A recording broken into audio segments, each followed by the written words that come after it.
akufata urafata amafaranga yo wakabaye utora mu kigo ukahereza ingege tafite 12 ariko se papa magana muhaye yonyine n'abaye ikibazo tuvuye mu rugo turi ntabwo wibuka yuko tuzagenda gufasha ababaye so ubungura abaye nagwaye amafaranga yo gutura mu kigo nagara kwiruka gutanga ababaye gusa nagafata amaboko n'amaguru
ese wize iki mu gitabo cya Yohana wa mbere igice cya 4 umurongo wa 20 handitswe ngo umuntu navuga ati nkunda Imana akanga mwene se aba ari umunyabinyoma kuko udakunda mwene se yabonye atashobora gukunda Imana atabonye.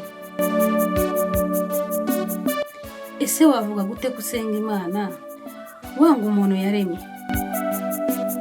Ese gufata ibyo utunze ukabijyana mu nzu y'Imana mugenzi wawe yaburaye adafite icyo kwambara nta kintu na kimwe afite, ese wumva ko ibyo ari by'Imana yishimira?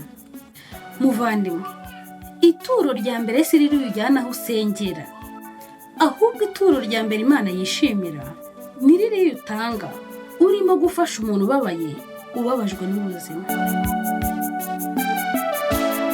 Hari benshi bumva ko bazi Imana ari nabo bahagaze neza mu kwemera, ariko wareba ibikorwa byabo n'imirimo yabo ukabona birutwa na babandi tubona ko batazi Imana.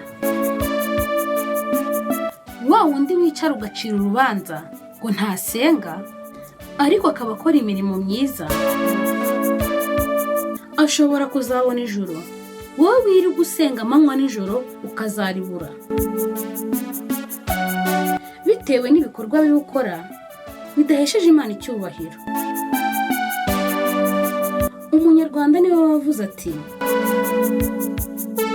igiti ntikimenyekana kubw'izina cyitwa, ahubwo kimenyekana kubw'imbuto cyera. Ese mubaze wowe urimo kunyumva, niba wowe usenga, ni izihe mbuto werera uriya muntu udasenga? Ese wize iki? Ese wize iki koko?